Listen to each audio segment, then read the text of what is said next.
আমরা যারা ফেসবুক অ্যাপসটি ব্যবহার করি বা ফেসবুক আমাদের অ্যাকাউন্ট আছে, তো আমাদের সবারই হোম পেজে ও সবার টপে কিছু শর্টকাট বার থাকে। তো সেই শর্টকাট বারগুলো আসলে অনেক শর্টকাট বারগুলো আমাদের অনেকের হয়তো প্রয়োজন না, তারপর এখানে শর্টকাট বারে পিন করা আছে, আবার অনেকগুলো প্রয়োজন সেগুলো নাই। তো সেটি আসলে খুব সহজে সংযোজন এবং বিয়োজন করা যায়। তো আজকে সিম্পলি আমি সেটাই দেখানোর চেষ্টা করব। আমাদের ফেসবুক যে প্রোফাইলটি আছে সেই প্রোফাইলটির শর্টকাট বারে যে অপশনগুলো আছে সেগুলো কীভাবে সংযোজন এবং বিয়োজন করতে হয়। তো আমার টিউটোরিয়ালটি শেষ পর্যন্ত দেখলে আপনি সহজে এটি পরিবর্তন করতে পারবেন এবং যদি সংযোজন করতে হয় কিন্তু সংযোজন করতে পারবেন এবং বিয়োজন করতে পারবেন।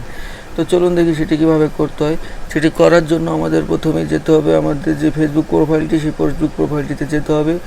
যাওয়ার পর এখানে দেখতে পাচ্ছেন আমাদের এখানে হোম বাটন, ভিডিও বাটন এবং সেটিংস বাটন এভাবে ডিফল্টভাবে আর কি আসলে সেট করা আছে। তো এখানে এই সেট অপশনগুলোর মাঝে আপনি যদি মনে করেন কোনো অপশনগুলো আপনার প্রয়োজন নাই, সেটি আসলে সিম্পলি এখান থেকে হাইড করে দিতে পারেন। এবং আপনারা যদি মনে করেন কোনো অপশন আসলে পিন করে রাখবেন, সেটিও আপনি করতে পারেন। সেই সেটিংসটি কীভাবে করতে হয় সেটি দেখব। তো সেটি করার জন্য প্রথমে আমাদের থ্রি লাইন সম্বলিত যে অপশনটি আছে সেই অপশনটিতে সিম্পলি প্রবেশ করব। প্রবেশ করার পর এখানে সেটিংস নামক যে অপশনটি আছে সেখানে সিম্পলি আমরা প্রেস করব। প্রেস করার পরে স্ক্রল করে একটু নিচে যে এখানে শর্টকাট যেই অপশনটি আছে সেখানে আমরা প্রবেশ করব। প্রবেশ করার পর এখানে দেখতে পাচ্ছেন শর্টকাট বার নামক যে অপশনটি আছে সেইটাখানে আমরা সিম্পলি প্রবেশ করব। এখানে সিম্পলি প্রবেশ করার পরে দেখতে পাচ্ছেন এখানে অটো আমার যে অপশনগুলো এখানে ডিফল্টভাবে এখানে ইনস্টল করা আছে বা সেট করা আছে শর্টকাট বারে। তো আপনি এর মাঝে যদি চান কোন অপশন আসলে আপনি সংযোজন বা বিয়োজন করতে চান সেটি খুব সহজে এখানে করতে পারবেন।